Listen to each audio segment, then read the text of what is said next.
আমাদের স্বাভাবিকভাবে বেঁচে থাকাটাকে এত অমূল্য করে তুলেছে আমাদের আধুনিক কর্তৃপক্ষ, আধুনিক শাসক, যে সাধারণ বেঁচে থাকা খাদ্য, বস্ত্র, বাসস্থান জোগাড় করতেই আমাদের এমন কালঘাম ছুটে যাচ্ছে। তারপর শিক্ষা আর স্বাস্থ্যটা ক্রমশ একটা লাক্সারিতে পরিণত হচ্ছে।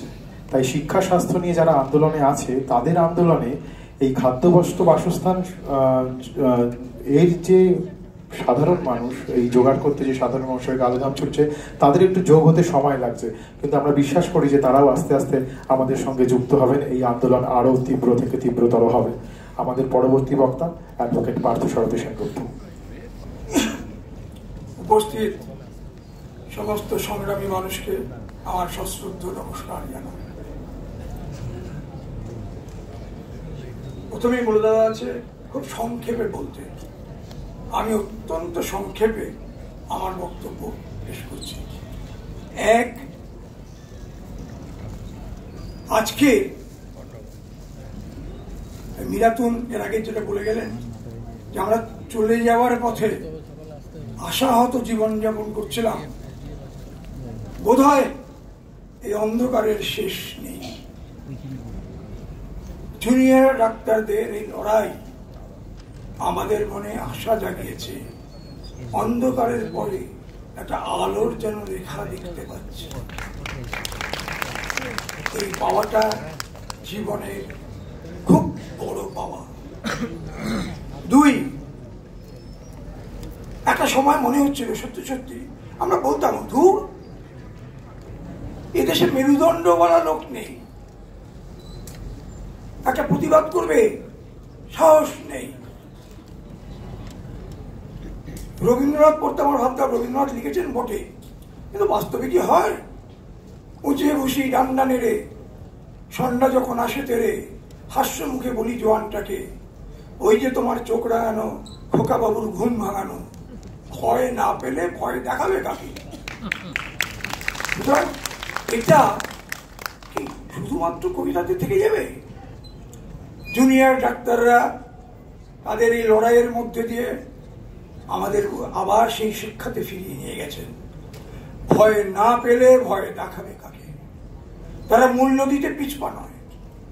আজকে একটা পুরো সমাজ তাদের দিকে তাকিয়ে আছে। তৃতীয় কথা, আমরা খবরের কাগজ পড়ি, এর একটা জীবনের অংশ হয়ে গেছে।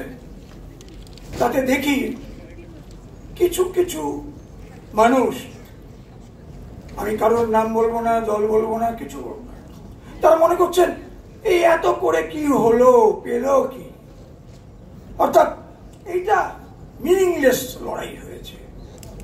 তাদের জন্য দুটো কথা বলি। আচ্ছা বলুন তো,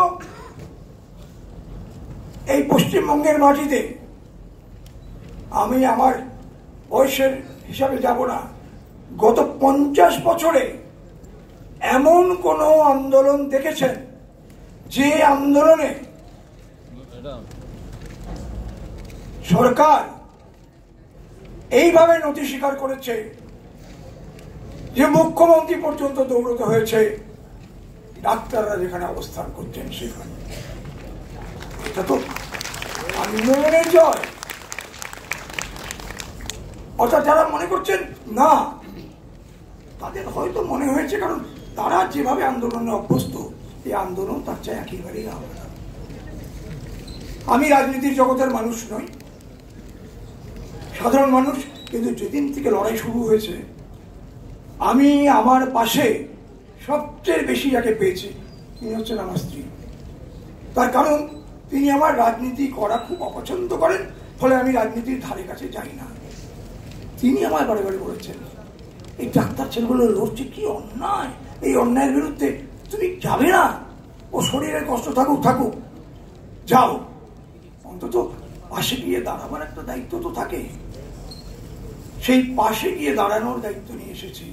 এবং এটা বুঝি যে রাজনীতিতে যাদের তীব্র অনীহা, কিন্তু সমাজে যারা মনে করে অন্যায়ের বিরুদ্ধে প্রতিবাদ হওয়া দরকার, তারা যে সংঘবদ্ধ হয়েছে কোনো দলের ছাতার তলায় নয়, কোনো পতাকার ছাতার তলায় নয়, মানুষের ছাতার তলায়। এইটা এই আন্দোলনের সবচেয়ে বড় সাফল্য। আরেকটি কথা বলি, সেটা হচ্ছে যারা বলছেন আন্দোলন ব্যর্থ হয়েছে, পৃথিবীর ইতিহাস আমাদের শিখিয়েছে কোন আন্দোলন কখনো ব্যর্থ হয় না। একটা প্রদীপ থেকে যেমন পরের প্রদীপটা ধরানো যায়, একটা আন্দোলন আরেকটা আন্দোলনে নিয়ে যায়। যে আন্দোলন দিশা দেখায় আগামী দিন কোন পথে চলতে হবে। জুনিয়র ডাক্তারদের আন্দোলন আমাদের সকলকে আগামী দিনের দিশা দেখাচ্ছে। আমরা আজকে প্রশ্ন করতে পারছি, শিক্ষামন্ত্রী জেলে, খাদ্যমন্ত্রী জেলে, স্বাস্থ্যমন্ত্রী নয় কেন?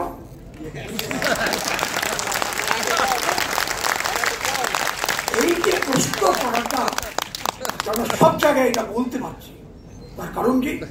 এই সাহসটা আমরা পেয়েছি জুনিয়র ডাক্তারদের আন্দোলন, তাদের লড়াই থেকে। তাহলে এতদিন ভাবতাম ও বলে কি হবে, এই তো ভোটে জিতে আসবে, এই শ্রী ওই শ্রী বিশ্রী। কিন্তু প্রশ্নটা আছে, আজকে বলতে পারছি কেন? বলতে পারছি এই কারণে যে ভোটের ফলাফল মানুষের সভ্যতার নির্ণায়ক নয়। মানুষের সভ্যতার নির্ণায়ক মানুষের লড়াই করার ক্ষমতা। আমরা সভ্য মানুষ বলে নিজেদের গল্প করি, এই সভ্যতার এই স্তরে আমরা পৌঁছেছি কি হবে লড়াইয়ের মধ্যে দিয়ে। সুতরাং এই লড়াইটাকে আমরা সঙ্গে রাখবো, যে লড়াইটা আমাদের উন্নততর সমাজ ব্যবস্থায় নিয়ে যাবে, আরো উন্নত করবে। আর আরেকটা জিনিস বলি, আমি আইনের জগতের মানুষ। আমি যখন এখানে এসেছি নিশ্চয়ই শুধুমাত্র সলিডারিটি জানিয়ে চলে গেলাম তা তো নয়।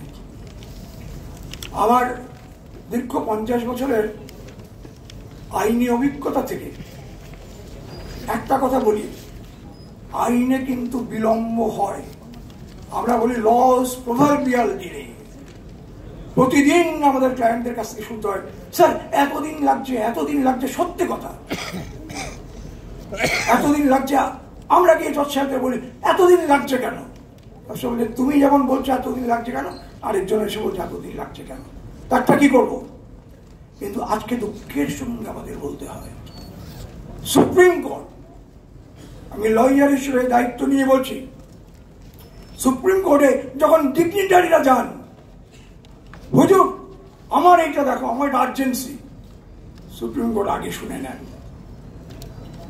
যেখানে মানুষের জীবন, মানুষের সম্মান, মানুষের লড়াই জড়িত, সেটা কেন এই প্রেসিডেন্স পাবে না? এই যে বলছেন, আমার ভাবতেও ভালো লাগে যে কপিল সিব্বলের মতন আইনজীবী পশ্চিমবঙ্গ সরকারের বলছেন হুজুর লাইভ টেলিকাস্ট করো না। কেন? ওখানে যা যা বলবে সব তো লোকে শুনবে, আমরা তো জবাব দিতে পারবো না। সুতরাং লাইভ টেলিকাস্ট না হলেই ভালো।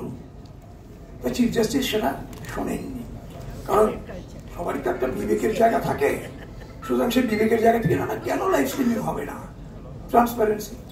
আচ্ছা, এই লাইভ স্ট্রিমিং ডাক্তাররা যখন চেয়েছিল মুখ্যমন্ত্রীর কাছে, মুখ্যমন্ত্রী বলে না না লাইভ স্ট্রিমিং হবে না।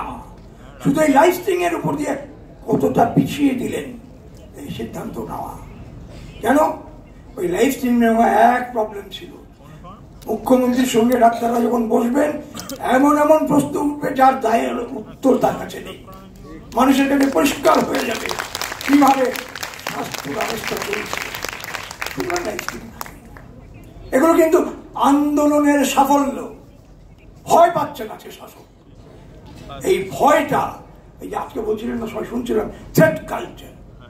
মিরাদুন বলে গেলেন থ্রেট কালচার হয় না, লাভ কালচার। কিন্তু প্রশ্নটা অন্য জায়গায়। এটা কোনো কালচার নয়, থ্রেট কালচারও নয়, লাভ কালচারও নয়। এটা হচ্ছে পকেট গোছানোর কালচার। কিভাবে পকেট গোছানো যাবে সেই কালচারে আছে।